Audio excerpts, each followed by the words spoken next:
Capítulo 9. Enemigos íntimos. Amar y trabajar, le dijo en una ocasión Sigmund Freud a su discípulo Erik Erikson. Son las capacidades gemelas que marcan la plena madurez. Si es así, entonces la madurez puede ser un peligroso apaedero en la vida. Y las actuales tendencias en cuanto a matrimonio y divorcio hacen que la inteligencia emocional sea más crucial que nunca. Consideremos el índice de divorcios. El índice anual se ha estabilizado en cierto modo, pero existe otra forma de calcular el índice de divorcios, una forma que sugiere un peligroso aumento. Tener en cuenta las posibilidades que una pareja recién casada tendrá de que su matrimonio, con el tiempo, acabe en divorcio. Aunque la proporción general de los divorcios ha dejado de aumentar, el riesgo de divorcio ha pasado a los recién casados. El cambio se hace más claro al comparar el índice de divorcios en parejas casadas en un año de matrimonio. Para los matrimonios norteamericanos que se formaron en 1890, alrededor del 10% acabó en divorcio. Para aquellos que se casaron en 1920, el índice fue aproximadamente del 18%. Para las parejas casadas en 1950, el 30%. Y para las parejas casadas en 1990, las posibilidades de que su matrimonio acabara en un divorcio estaba cerca de un asombroso 67%. Si el cálculo se mantiene, solo 3 de cada 10 matrimonios recientes pueden contar con que seguirán unidos a su nueva pareja. Se puede afirmar que gran parte de este aumento no se debe tanto a una disminución de la inteligencia emocional como a una constante erosión de las presiones sociales. El estigma que rodea el divorcio o la dependencia económica de las esposas con respecto a los maridos que solían mantener unidas a las parejas, incluso en la más miserable de las uniones, que si las presiones sociales ya no son el pegamento que mantiene unido el matrimonio, las fuerzas emocionales entre el marido y mujer son mucho más cruciales si la unión debe sobrevivir. Estos vínculos entre marido y mujer y los errores emocionales que pueden separarlos han sido examinados en los últimos años con una precisión jamás vista. Tal vez el mayor progreso en la comprensión de lo que mantiene unido el matrimonio o los separa ha surgido del uso de mediciones fisiológicas sofisticadas que permiten rastrear paso a paso las matrices emocionales del encuentro de una pareja. Los científicos son ahora capaces de detectar los de otro modo invisibles picos de adrenalina de un esposo y los aumentos de la presión sanguínea y observar las fugaces pero reveladoras microemociones que aparecen en el rostro de una esposa. Estas mediciones fisiológicas revelan un subtexto biológico oculto de las dificultades de una pareja, un nivel crítico de la realidad emocional típicamente imperceptible para la pareja misma o descartado por esta. Estas mediciones dejan al descubierto las fuerzas emocionales que hacen que una relación se mantenga o quede destruida. Los errores tienen su inicio en las diferencias entre el mundo emocional de las nenas y de los varones, el matrimonio de él y el de ella, las raíces de la infancia. Hace algunas noches, mientras entraba en un restaurante, un joven salía a toda prisa con una expresión al mismo tiempo pétrea y taciturna. Una joven corría pisándole los talones, golpeándole la espalda desesperadamente mientras le gritaba: «¡Maldito seas! ¡Ven aquí y sé amable conmigo!». Esa patética y contradictoria súplica lanzada a la espalda del hombre resume la pauta más común en las parejas cuya relación está alterada. Ella busca la unión y él se aparta. Los terapeutas de pareja han señalado durante mucho tiempo que cuando una pareja entra en el consultorio se encuentra en esta fase de unión-separación y él se queja de las demandas y estallidos irracionales de ella y ella se lamenta de la indiferencia de él ante lo que ella dice. Este final marital refleja de hecho de que en efecto en una pareja existen dos realidades emocionales, la de él y la de ella. Las raíces de estas diferencias emocionales, aunque pueden ser parte biológica, también pueden remontarse a la infancia y a los mundos emocionales separados en los que viven varones y nenas mientras crecen. Existen muchas investigaciones sobre estos mundos separados en el que las barreras están reforzados no solo por los juegos diferentes que prefiere cada uno, sino por el temor de las criaturas a ser ridicularizadas por tener novio o novia. Un estudio sobre las amistades de los niños reveló que las criaturas de 3 años dicen que aproximadamente la mitad de sus amigos son del sexo opuesto. En el de 5 años es aproximadamente el 20%. Y a los 7 años casi ningún chico o chica dice que su mejor amiga es del sexo opuesto. Estos universos sociales separados se cruzan escasamente hasta que los adolescentes empiezan a salir. Entre tanto, a los varones y a las nenas se les enseña lecciones muy distintas acerca de cómo manejar las emociones. En general, los padres hablan de esta, con la única excepción emoción de la ira, más con las nenas que con los varones. Las nenas están más expuestas que los varones a la información sobre las emociones. Cuando los padres inventan historias para contarles a sus hijos en edad preescolar, utilizan más las palabras que expresan emociones cuando hablan con sus hijas que cuando lo hacen con sus hijos. Cuando las madres juegan con los pequeños, muestran una gama de emociones más amplia con las nenas que con los varones.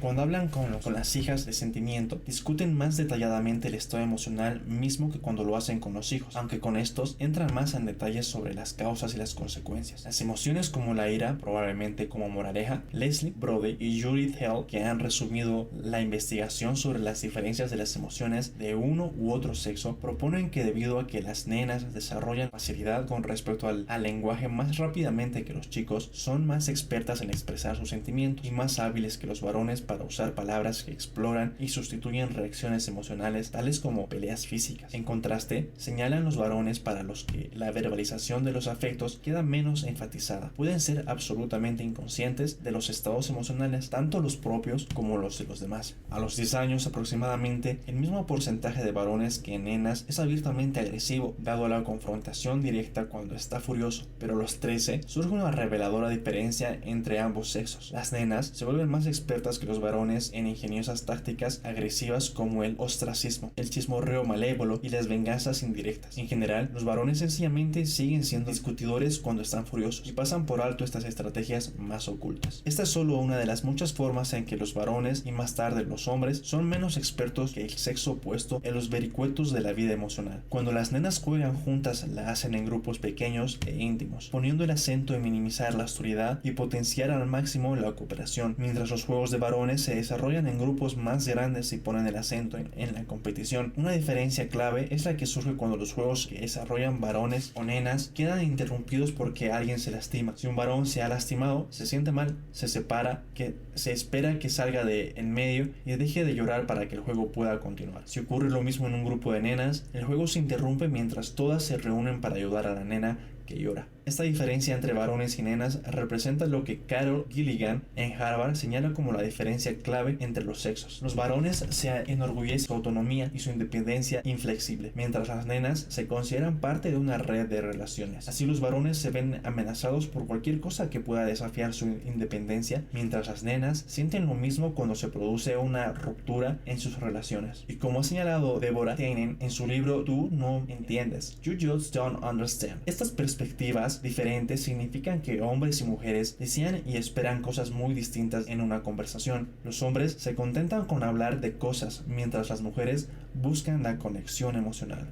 En resumen, estos contrastes en el aprendizaje de las emociones favorecen habilidades muy distintas. Las chicas se vuelven expertas en interpretar las señales emocionales verbales y no verbales, y en expresar y comunicar sus sentimientos. Y los chicos en minimizar las emociones que tienen que ver con la vulnerabilidad, la culpabilidad, el temor y el daño. En la literatura científica aparecen varias pruebas de estas posturas diferentes. Centenares de estudios han descubierto, por ejemplo, que como promedio las mujeres muestran más empatía que los hombres, al menos como queda establecido por la capacidad de interpretar a partir de la expresión facial, el tono de voz y otros indicios no verbales. Los sentimientos no expresados de alguien, del mismo modo, suele ser más fácil de interpretar los sentimientos observados en el rostro de una mujer que el de un hombre, aunque no existe diferencia en la expresión facial entre los varones y las nenas más pequeñas. A medida que avanzan en la escuela primaria, los varones se vuelven menos expresivos que las nenas. Esto puede reflejar en parte otra diferencia clave. Como promedio, las mujeres expresan toda la gama de emociones con mayor intensidad y más inconstancia que los hombres. En este sentido, las mujeres son más emocionales que los hombres. Todo esto significa que en general las mujeres llegan al matrimonio preparadas para jugar el papel administradora emocional, mientras los hombres llegan con mucha menos apreciación de la importancia de esta tarea para ayudar a que la relación sobreviva. En efecto, el elemento más importante para las mujeres, pero no para los hombres, en la satisfacción de su relación mencionado en un estudio de 264 parejas fue la noción de que la pareja tiene buena comunicación. Ted Huston, psicólogo de la Universidad de Texas, que ha estudiado las parejas en profundidad, señala: para las esposas la intimidad significa hablar de las cosas profundamente, sobre todo hablar de la relación misma. Los hombres en general no comprenden lo que las esposas quieren de ellos. Ellos dicen: yo quiero hacer cosas con ella, y lo único que quiere ella es hablar. Este creciente silencio por parte de los esposos puede deberse en parte al hecho de que en todo caso los hombres son eternos optimistas con respecto a la situación de su matrimonio, mientras sus esposas son más sensibles a los los problemas. En un estudio llevado a cabo con matrimonios, los hombres mostraban una versión más optimista que sus esposas acerca de los distintos aspectos de su relación: el acto amoroso, las finanzas, los vínculos con la familia política, la forma en que se escuchan mutuamente, cuántos de sus defectos tienen de importancia. Las esposas por lo general son más ruidosas que los esposos con respecto a sus quejas, sobre todo entre las parejas desdichadas. Cambiamos la visión optimista de los hombres con respecto al matrimonio con su aversión a las confrontaciones emocionales, y es evidente por qué las esposas se quejan tan a menudo de que sus maridos intentan esquivar la discusión de los temas conflictivos de una relación. Por supuesto, esta diferencia de género es una generalización y no es real. En todos los casos, un amigo psiquiatra se queja de que su esposa es reacia a discutir los problemas emocionales que existen entre ellos, y es él quien debe plantearlos. La lentitud de los hombres para plantear los problemas de la relación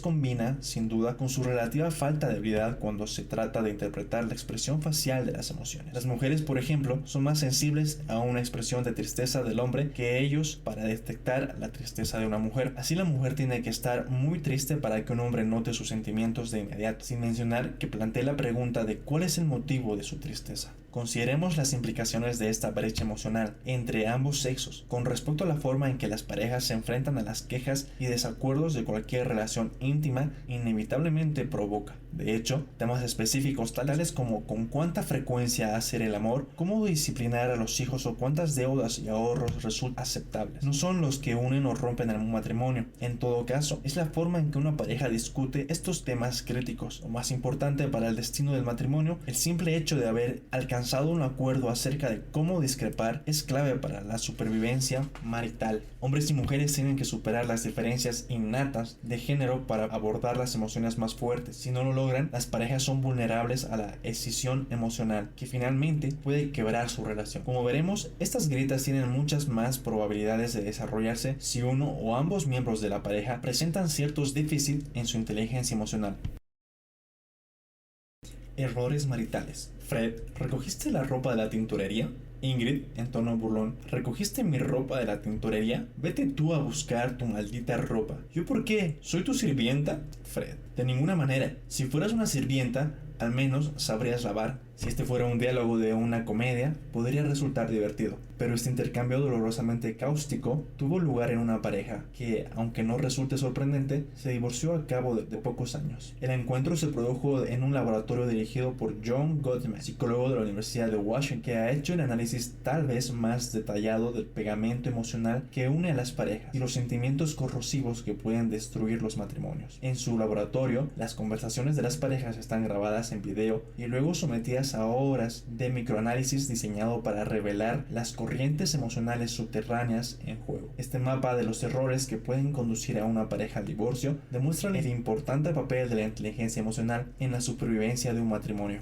Durante las 2 últimas décadas, Gottman ha seguido la pista de los altibajos de más de 200 parejas, algunas recién casadas y otras desde hace décadas. Gottman ha trazado un mapa de la ecología emocional del matrimonio con tanta precisión que en un estudio fue capaz de predecir qué parejas observadas en su laboratorio, como Fred e Ingrid, cuya discusión a causa de la tintorería fue tan cáustica, se divorciarían al cabo de 3 años con una precisión del 94%. Precisión que no se conoce en ningún estudio sobre matrimonio. El poder del análisis de Gottman sugiere que de su esforzado método y de la minuciosidad de sus tanteos. Mientras las parejas hablan, unos sensores registran el más mínimo cambio de su fisiología. Un análisis detallado de sus expresiones faciales, utilizando el sistema de interpretación de las emociones desarrollados por Paul Ekman, detecta los más fugaces y sutiles matices de sentimiento. Después de la sesión, cada miembro de la pareja va por separado al laboratorio y observa un video de la conversación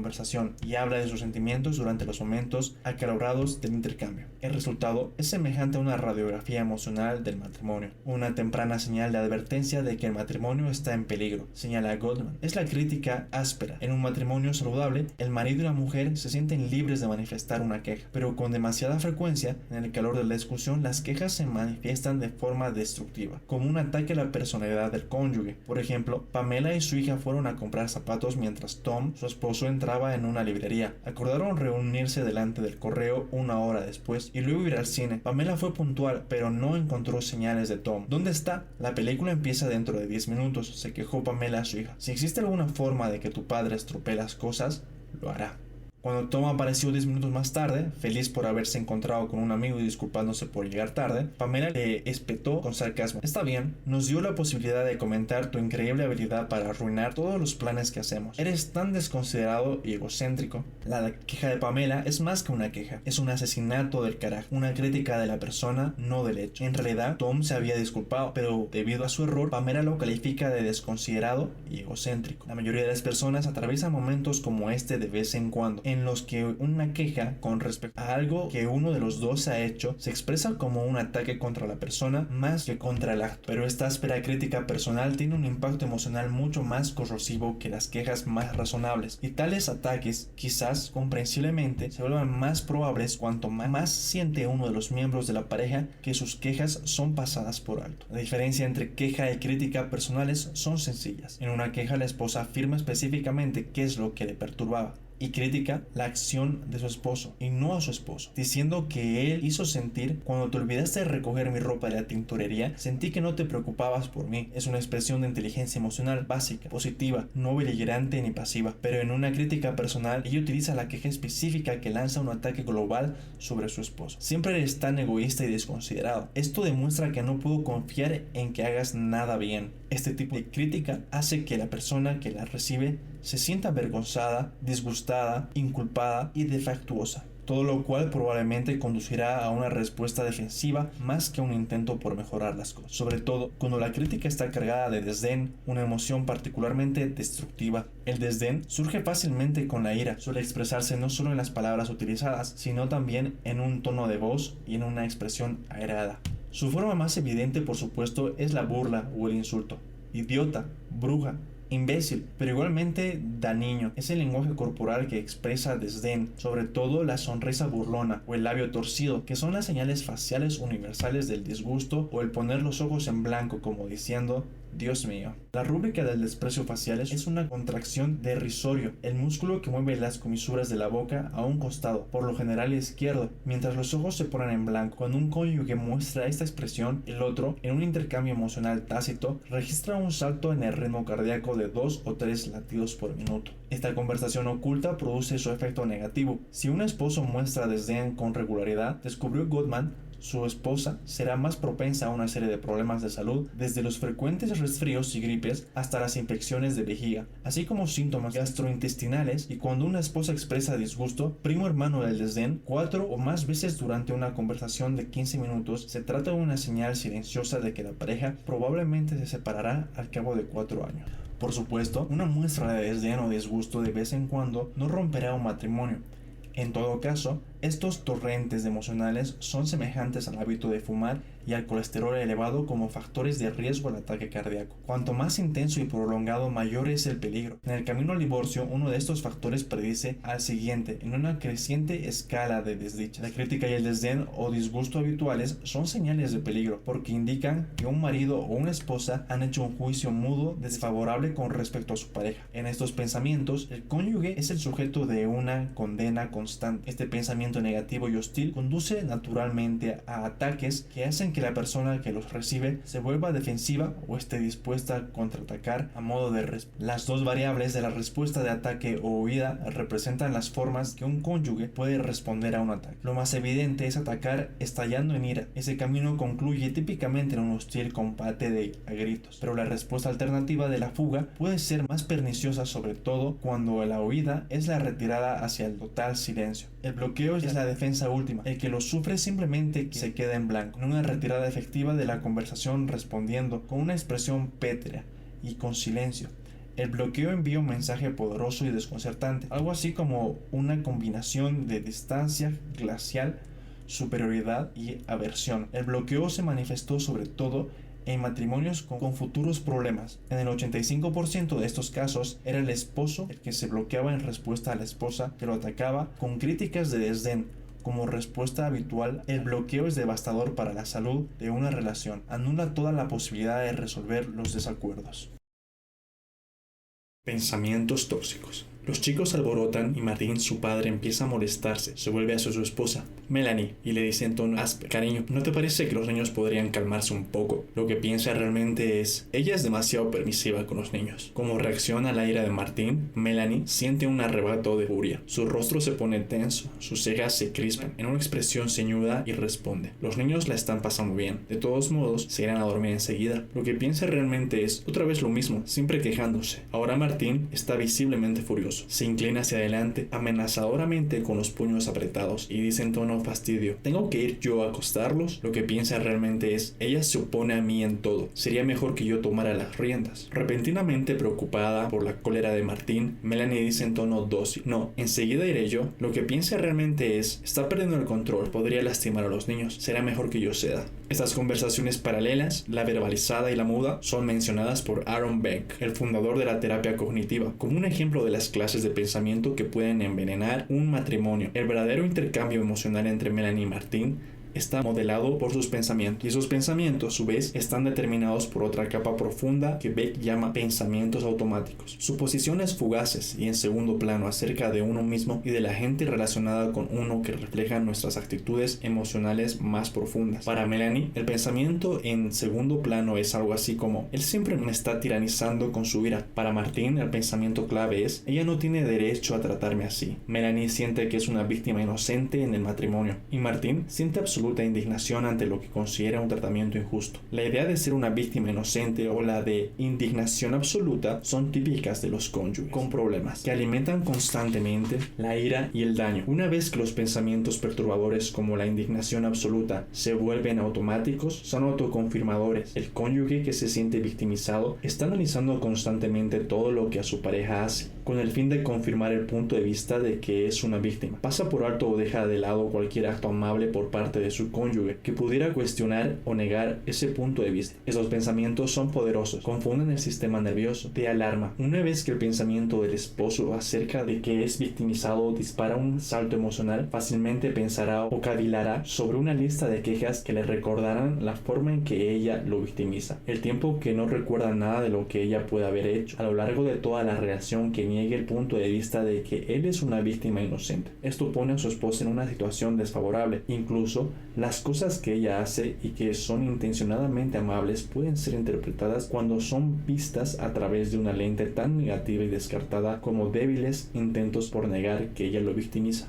Los cónyuges que están libres de estos puntos de vista perturbadores pueden considerar una interpretación más benigna de lo que está ocurriendo en las mismas situaciones, y de este modo es menos probable que sufran este tipo de asalto emocional, y si lo sufren suelen recuperarse más fácilmente. La plantilla general para los pensamientos que mantengan o alivian la aflicción sigue la pauta perfilada en el capítulo 6 por el psicólogo Martin Seligman con respecto a la visión pesimista y el optimista. El punto de vista pesimista es que el cónyuge tiene un defecto inerte, en un sentido que no puede cambiar y que garantiza la desdicha. Él es egoísta y solo piensa en sí mismo. Así lo educaron y así será siempre. Pretende que sea su esclava y no le importa nada de lo que yo siento. El contraste punto de vista optimista sería algo así como: ahora se muestra exigente, pero antes era atento. Tal vez está de mal humor. Me pregunto si le preocupa algo relacionado con su trabajo. Este es un punto de vista que no califica al esposo ni al matrimonio de inútil e irrecuperable. En lugar de eso, considera un mal momento como algo debido a circunstancias que pueden cambiar. La primera actitud provoca aflicción constante, la segunda la suaviza. Los cónyuges que tienen una postura pesimista son sumamente propensos a los asaltos emocionales. Se ponen furiosos, se sienten desafiados o, de lo contrario, disgustados por las cosas que hace el otro miembro de la pareja, y quedan perturbados una vez que el episodio comienza. Su aflicción interna y su actitud pesimista, por supuesto, hacen que resulte mucho más probable que recurra a la crítica y al desdén en el enfriamiento con su pareja, lo que a su vez aumenta las posibilidades de una actitud defensiva y de bloqueo. Tal vez los más virulentos pensamientos tóxicos se encuentran en esposos que son físicamente violentos con sus esposas. Un estudio de esposos violentos llevado a cabo por un psicólogo de la Universidad de Indiana demostró que esos hombres piensan como los niños que se convierten en los tiranos del patio de recreo, ven intentos hostiles incluso en los actos más neutros de sus esposas, y utilizan esta interpretación errónea para justificar ante ellos mismos su propia violencia. Los hombres que son sexualmente agresivos con sus novias hacen algo similar, considerando a las mujeres con suspicacia y despreciando de este modo sus objeciones. Como vimos en el capítulo 7, estos hombres están especialmente amenazados por desaires, rechazo o ridiculación por parte de sus esposas. Un escenario típico que dispara los pensamientos que justifican la violencia en los maridos golpeadores es: estás en una reunión social y te das cuenta de que durante media hora tu esposa ha estado conversando y riendo con el mismo hombre atractivo. Él parece coquetear con ella. Cuando estos hombres creen que sus esposas hacen algo que sugiere rechazo o abandono, su reacción se convierte en indignación y ultraje. Supuestamente los pensamientos automáticos como "ella va a abandonarme" son los que disparan un asalto emocional en el que los esposos golpeadores responden impulsivamente, como lo expresan los investigadores con respuestas de conducta incompetente. Se vuelven violentos.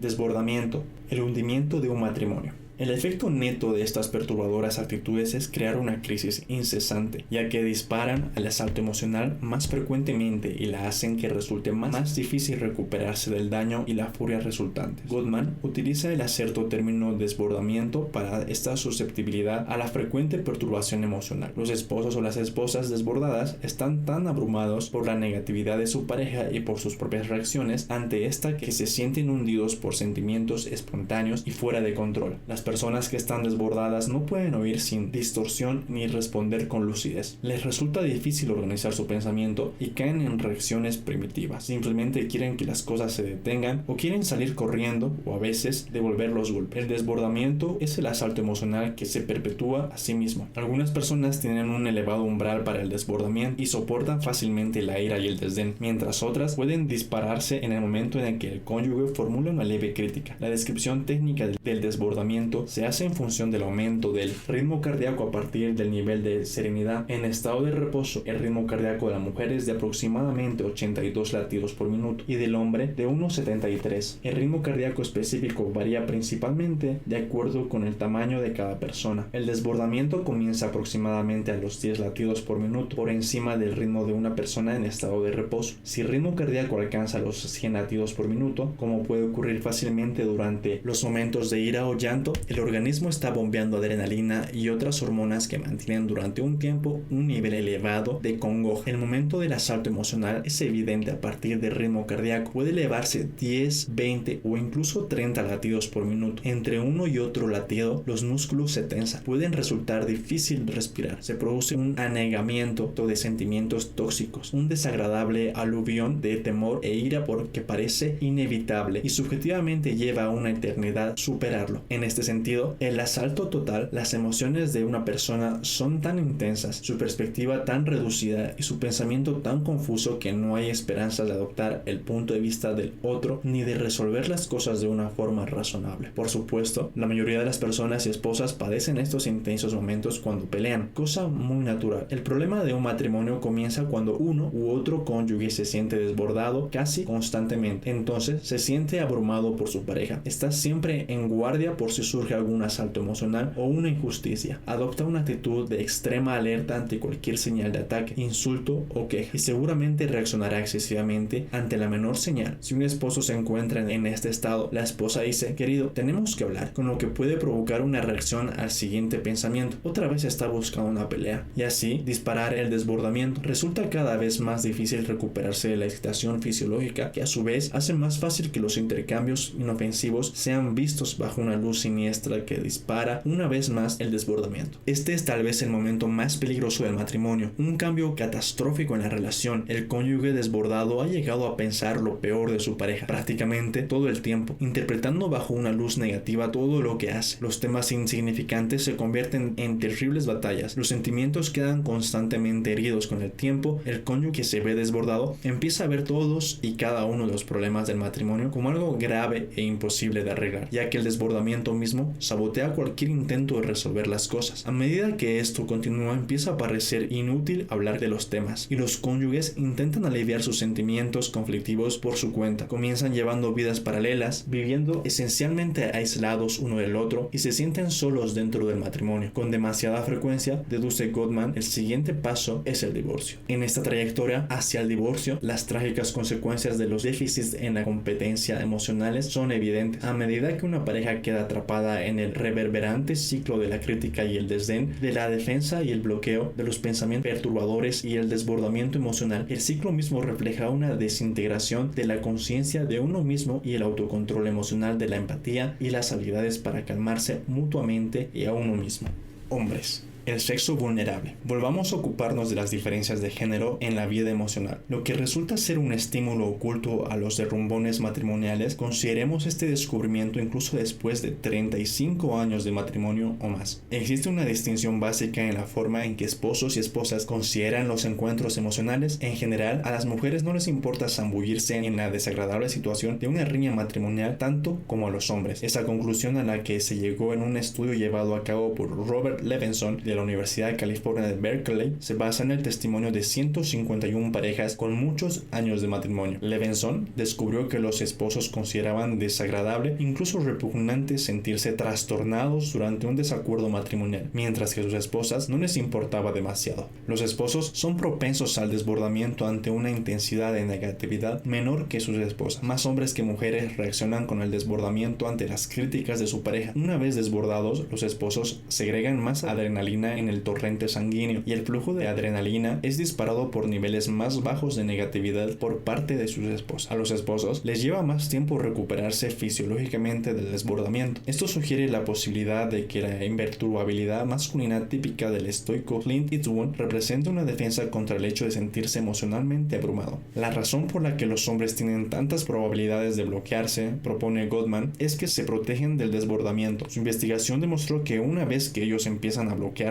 su ritmo cardíaco disminuía alrededor de 10 latidos por minuto, proporcionando una sensación de alivio subjetiva, pero, y esta es la paradoja, cuando los hombres empiezan a bloquearse, era el ritmo cardíaco de las esposas el que se elevaba a niveles que señalaban una aflicción elevada. Este contrapunto límbico, en el que cada sexo busca el consuelo en tácticas opuestas, conduce a una postura muy diferente con respecto a las confrontaciones emocionales. Los hombres quieren evitarlas con el mismo fervor con que sus esposas se sienten compelidas a buscarlas. Así como los hombres tienen muchas más probabilidades de quedar bloqueados, es más probable de que las mujeres critiquen a sus esposos. Esta asimetría surge como consecuencia de que las esposas buscan desempeñar el papel de administradoras emocionales, mientras ellas intentan plantear y resolver desacuerdos y quejas. Sus esposos son más reacios a participar en lo que, sin duda, se convertirá en una discusión acalorada. A medida que la esposa ve que él se niega a esta participación, eleva el volumen y la intensidad de su queja, empezando a criticarlo. A medida de que él se vuelve defensivo o responde con el bloqueo, ella se siente frustrada y furiosa, y añade desdén para subrayar la fuerza de su frustración. A medida de que el esposo se considera el objeto de la crítica y el desdén de su esposa, empieza a caer en pensamientos de víctima inocente o indignación absoluta, que disparan cada vez más fácilmente el desbordamiento. Para protegerse de esta situación, se vuelve cada vez más defensivo o sencillamente se bloquea, pero recordemos que cuando las esposas se bloquean, esta actitud dispara el desbordamiento en sus esposas. Recordemos que cuando los esposos se bloquean, esta actitud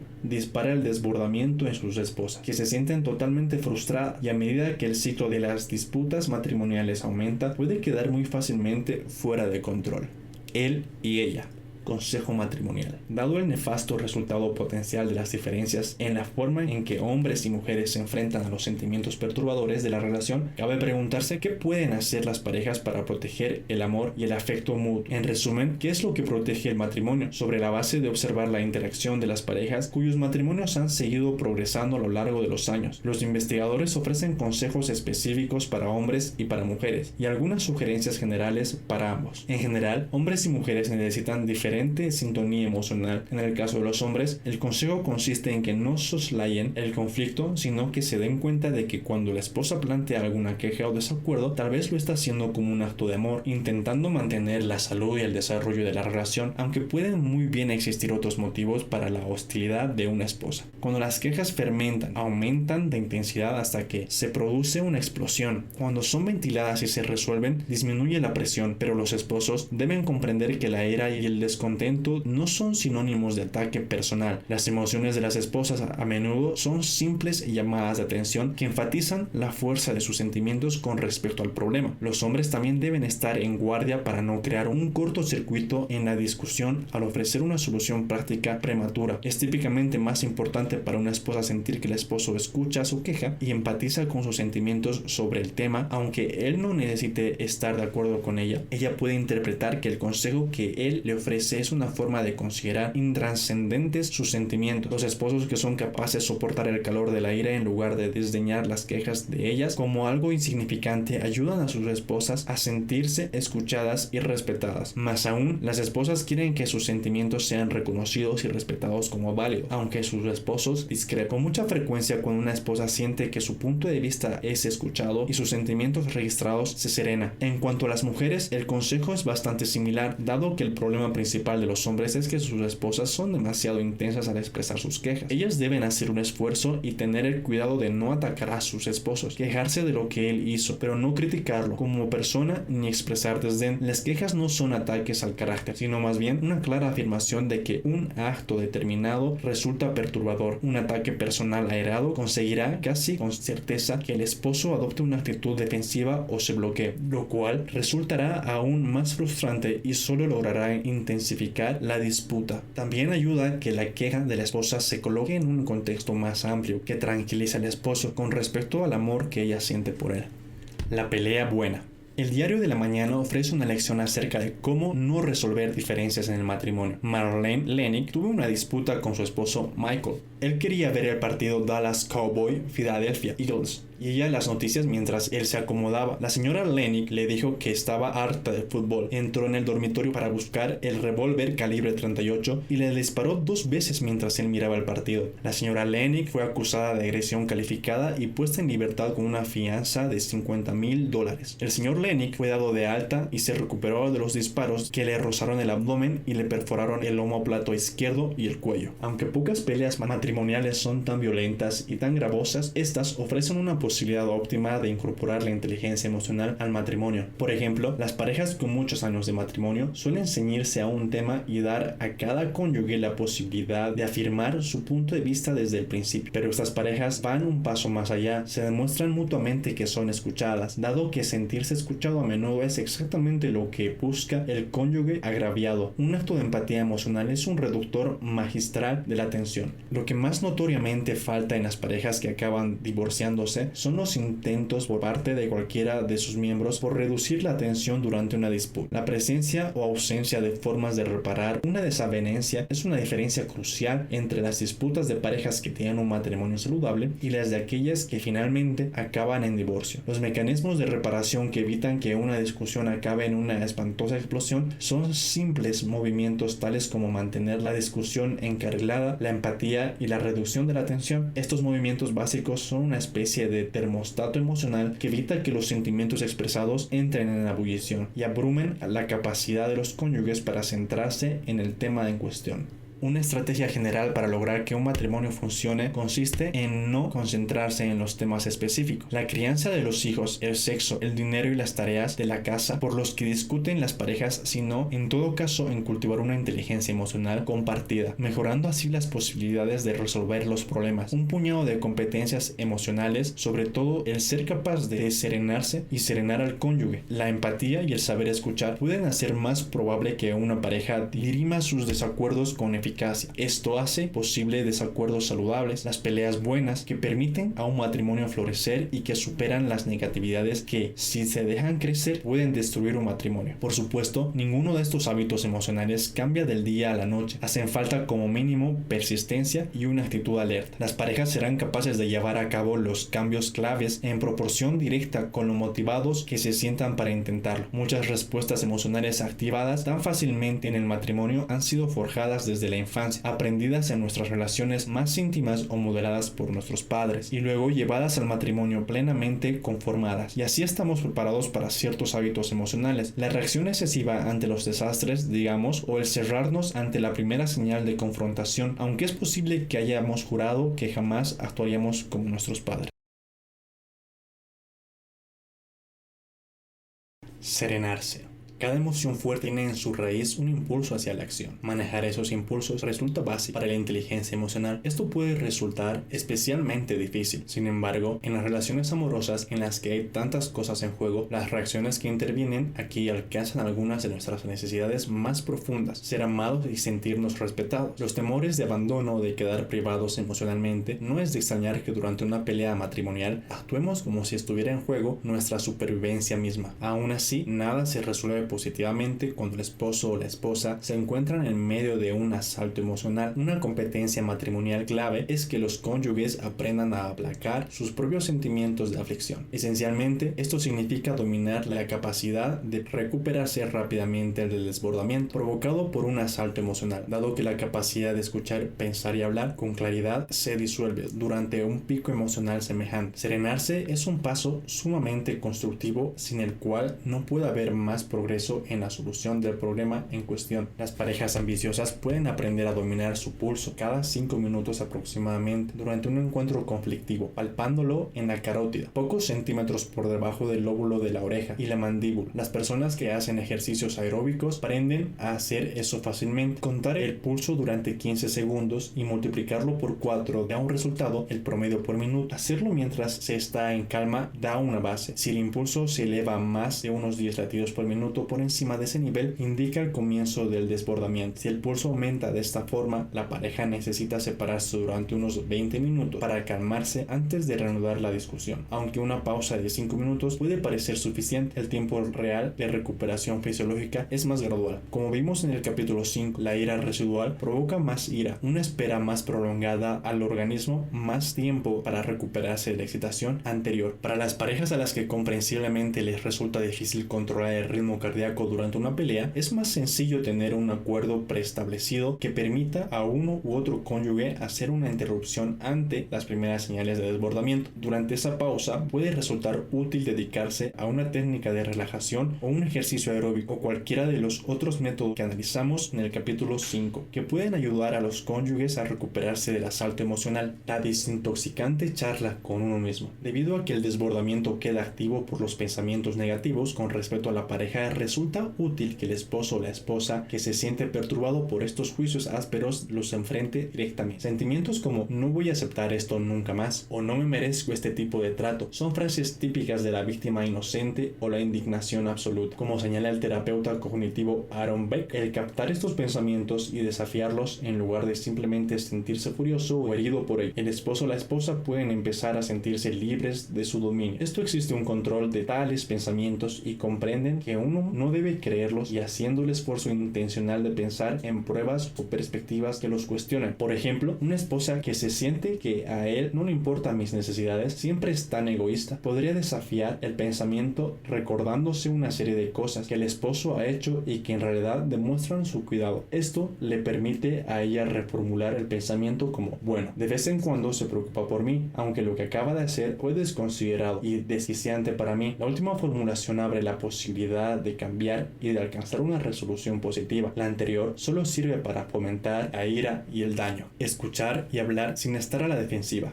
Él: estás gritando. Ella: claro que estoy gritando. No has oído una palabra de lo que he dicho. No me escuchas. Escuchar es una habilidad que mantienes a la pareja unida, incluso en el fragor de una discusión. Cuando ambos están dominados por el asalto emocional, uno u otro, y a veces los dos, pueden hacer el esfuerzo de escuchar más allá de la ira y oír y responder el gesto reparador del otro miembro de la pareja. Sin embargo, las parejas destinadas al divorcio quedan inmersas en la ira y aferradas a las cuestiones específicas del tema en discusión y no lograr oír, para no hablar de responder ningún ofrecimiento de paz que pudiera estar implícito en lo que la pareja dice. La actitud defensiva es en el que escucha adopta la forma de pasar por alto o rechazar de inmediato la queja del cónyuge, reaccionando a esta como si fuera un ataque en lugar de un intento para cambiar la conducta. Por supuesto, en una discusión lo que un cónyuge dice suele adoptar la forma de un ataque o es pronunciado con tanta negatividad que resulta difícil oír algo distinto de un ataque. Incluso en el peor de los casos es posible que una pareja modifique modifique deliberadamente lo que escucha, pasando por alto las partes negativas y hostiles del intercambio, el tono desagradable, el insulto, la crítica desdeñosa, para escuchar el mensaje principal. Con este fin, resulta útil que los cónyuges vean la negatividad mutua como una afirmación implícita de lo importante que es el tema para ellos, una exigencia para que se preste atención. Entonces, si ella grita, maldita sea, ¿vas a dejar de interrumpirme? Él podría responder sin hostilidad, de acuerdo, sigue y termina lo que estabas diciendo. La forma más poderosa de atención, no defensiva por supuesto, es la empatía. Escuchar realmente los sentimientos que hay detrás de lo que se dice. Como vimos en el capítulo 7, el hecho de que un cónyuge empatice realmente con el otro exige que sus propias reacciones emocionales se serenen hasta el punto en el que él sea suficientemente receptivo para que su propia fisiología logre reflejar los sentimientos de su pareja. Sin esta sintonía fisiológica, la noción que un cónyuge tiene de lo que está sintiendo de otro probablemente carecerá de todo fundamento. La empatía se deteriora cuando los propios sentimientos son tan intensos que no permiten una armonización fisiológica, sino que simplemente dominan todo lo demás. Un método para la escucha emocional eficaz llamado reflejo mirroring se utiliza comúnmente en la terapia matrimonial cuando un cónyuge formula una queja. El otro la repite con sus propias palabras, intentando captar no solo una idea, sino también los sentimientos que encierra. Este último cónyuge consulta con el otro para asegurarse de que la repetición es correcta y en caso contrario vuelve a intentarlo hasta que lo logra, algo que parece simple pero es sorprendentemente difícil de ejecutar. El efecto de verse reflejado exactamente no es el de sentirse comprendido, sino tener la sensación añadida de estar sintonizado emocionalmente. Eso mismo puede en ocasiones desbaratar un ataque inminente y logra evitar que la discusión sobre las quejas se convierta en pelea. El arte de hablar de una manera no defensiva en el caso de las parejas se centra en mantener lo que se dice en el plano de una queja específica, en lugar de convertirlo en un ataque personal. El psicólogo Haim Ginott, el abuelo de los programas de la comunicación efectiva, sugirió que la mejor fórmula para que una queja es X, Y, Z. Cuando tú hiciste X, me sentí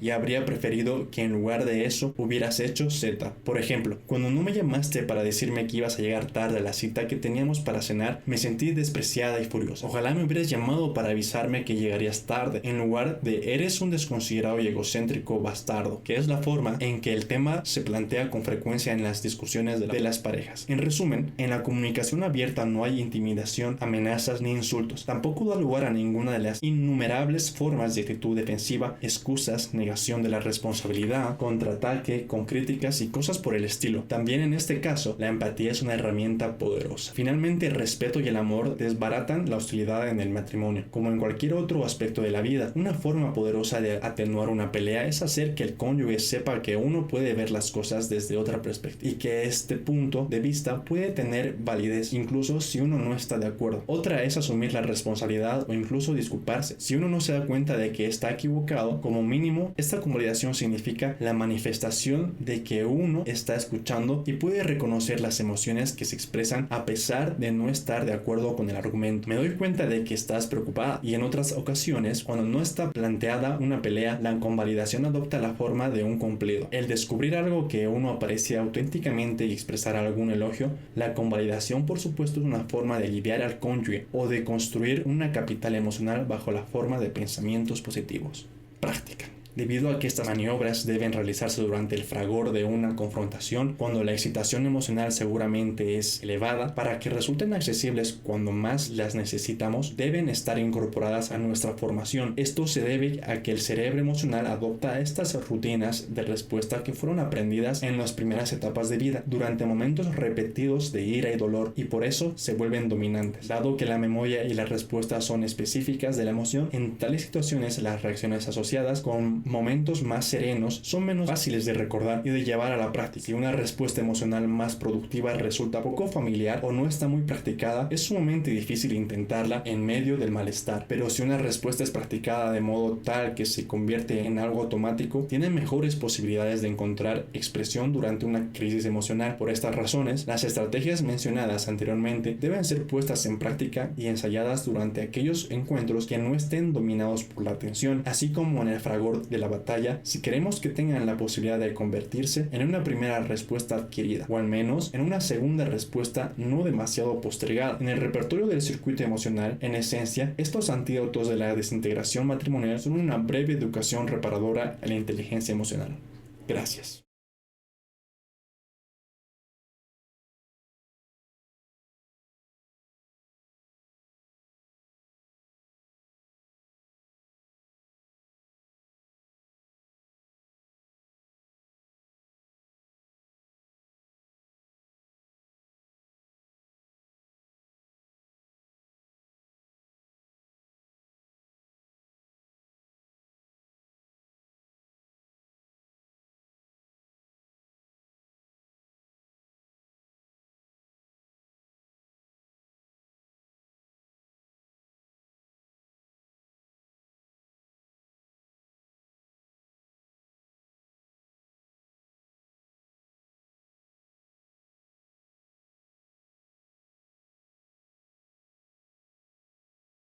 serenarse.